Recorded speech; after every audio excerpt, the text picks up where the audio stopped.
what's your main question about the diet? Well, what's the first step in transitioning into this type of diet based on your experience for someone who just starts completely?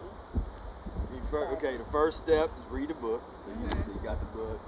Then once you read the book, you start to just kind of gradually transition. So you look at what your diet is right now, and based on what you learn about with the worst foods that you're eating, see if you can start finding alternatives that are in the transition diet, the recommendations. See if you can start finding things to eat that replace those things. Okay. And so if you're eating eggs, you're like, okay, let me cut that out, Okay. and let's eat, something better than the eggs, and let's just drink juice in the morning instead of having that, so you can just sort of, like for me, when I was trying to get off of meat, I used 100% wheat spaghetti and a bunch of vegetables, and I'd never eaten like that before, because I never really ate vegetables, I never ate a lot of fruit, so that was a big step for me, so everybody's step is going to be different, but that's the main thing, is you take a step towards being mucus free. Okay.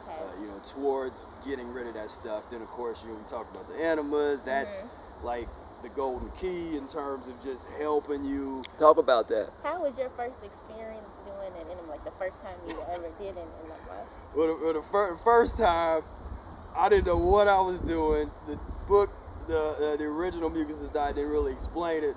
So I was a college student in a dorm, so I'm actually in like it locked, but I was in a public kind of bathroom, that locked, and I didn't even have the right equipment. I had a little baby bulb enema.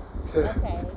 And so I called Brother Ayers. I was on my cell phone, and I called Brother Ayers. I hadn't talked to him in a couple weeks because I'd been really trying to get into the diet. And I called him up, and I was like, hey man, I don't know what to do.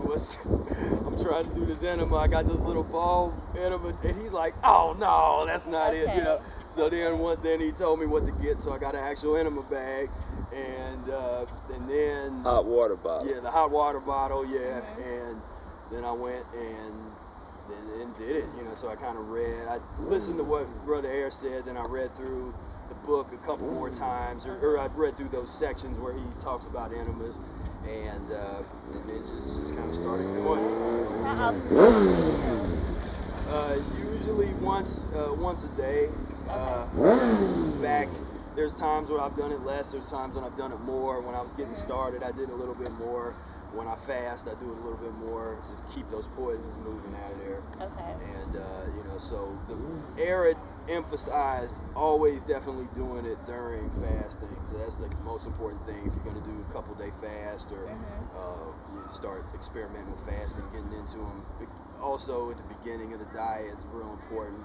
And then folks like Brother Ayers, myself, other long-term practitioners, it's just part of like a daily hygiene. Like you brush your teeth, do your enema, because we're still eating these poisonous foods, and we're still really filthy. I mean, we're still really unclean, and so even on the mucusless diet, even on the because when you start thinking about it, think about how long ago was it when you had somebody in your bloodline, like an ancestor, that was a fruitarian, that ate nothing but fruit.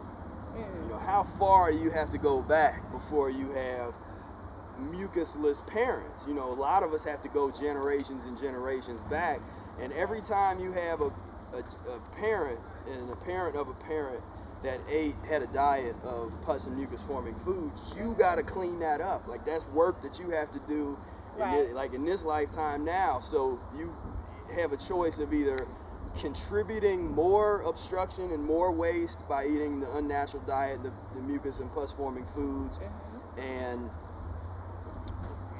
kind of going down that route, or on this mucus-free route, you start to fundamentally change things on a constitutional level, for on a genetic level, in terms of transforming your physiology and transforming your bloodstream. And so that's a lifetime task. A lot of people ask me, how long does it take to transition? When am I done with the transition diet? And I say, when you die, you're done transitioning, because transition is life itself. When you're a baby, you start off drinking nothing but liquids. So you're basically a liquidarian. Right. And you have to transition into solid food. And then a lot of our, our elders, nature forces them to transition back off of solid food. Okay. And actually forces them to fast. And you see, folks in their 60s, 70s and 80s and 90s, they start having smaller portions. Okay. They start having to deal with more liquid concoctions, and that's Right. Ensure and all that nasty stuff. But nature is forcing them to say, hey, now this is your last chance. And so you're going to lose your appetite. You're going to lose your ability to even eat that much stuff. And so you get to the point where a lot of people right before they die are pretty much liquid.